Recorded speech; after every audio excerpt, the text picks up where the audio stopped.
you recall the sound design process we discussed in the book, we can see the three core elements that makes up the process of sound design. We have the audio sample or the sound wave as the base. Then we can add in effects to make it more distinct. Then lastly, we have modulation, which is what differentiates sound design to other audio-related disciplines like sound editing and sound mixing. Now, what is modulation?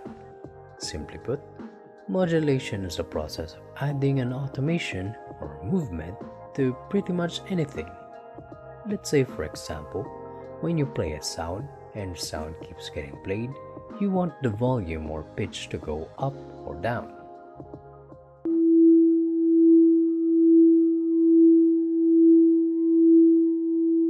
This is modulation. You could say that it is fairly similar to things like 3D animation, where you would have a mesh and at some point you would want it to move when it reaches a point in the timeline. Now, modulation usually deals with adding movement or real-time changes to mostly any parameters. These includes parameters from your effect, such as changing the drive parameter on a distortion over time.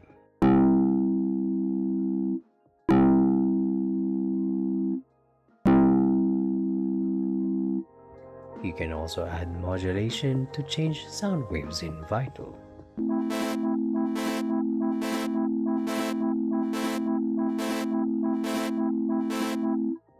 Or of course, having the pitch or volume, or both, change over time as the sound keeps playing.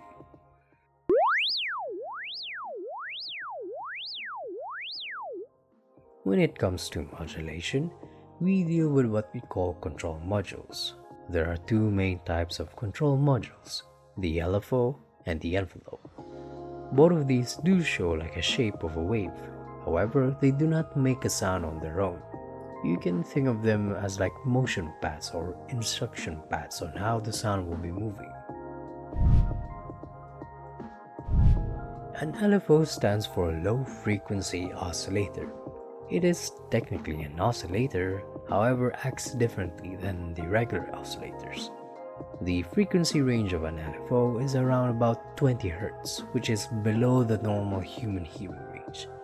This is why we can never really hear anything coming from an LFO. As mentioned before, as they do not make a sound, we can instead utilize an LFO as a motion path for our sound's parameter as it plays. To modulate something with an LFO, we must first link the parameter we want to have the movement of the LFO itself. If you are using Vital, you can simply drag one of the LFOs on the right, in this case LFO1, to any parameter you want. Let's test it out on the volume, or level of our sound wave.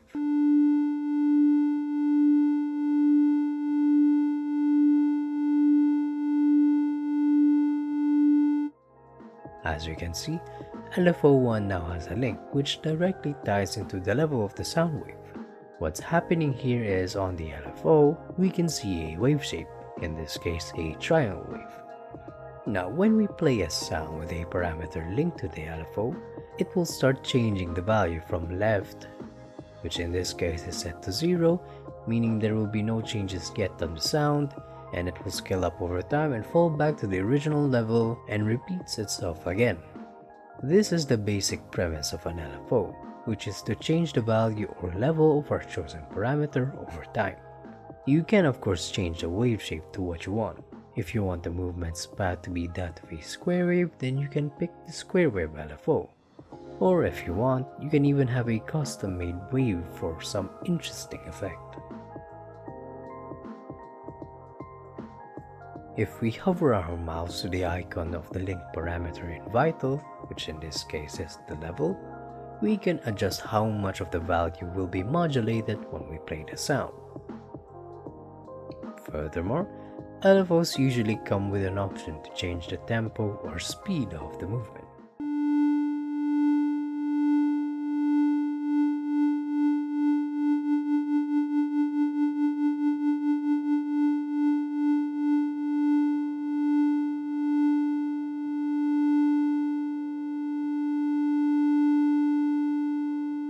Having a higher tempo makes some sort of wobble effect which you will typically hear in music like dubstep or future bass. One thing to note is that we can modulate as many parameters as we want, though don't go ahead and add every single parameter to one LFO. Well, technically you can if you want. Since Vital has 4 LFOs by default, we can have different kinds of movements at the same time if we want.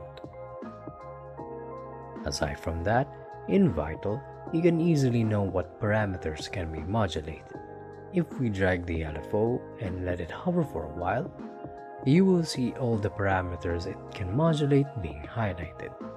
You can even do this on the effects section on Vital.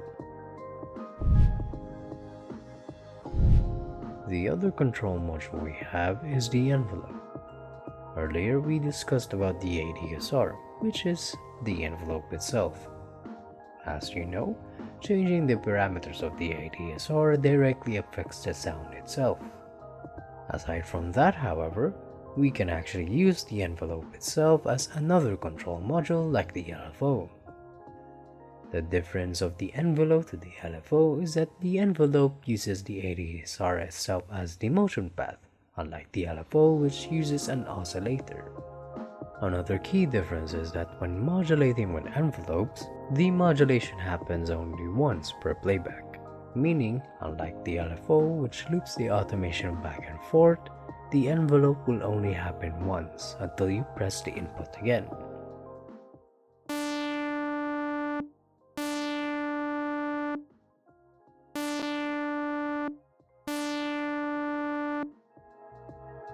This can be very useful if you're trying to modulate a movement that deals with a one-and-go effect. In Vital, to apply the modulation of the envelope is the same as the LFO. You simply just need to drag one of the envelopes to any parameter that gets highlighted.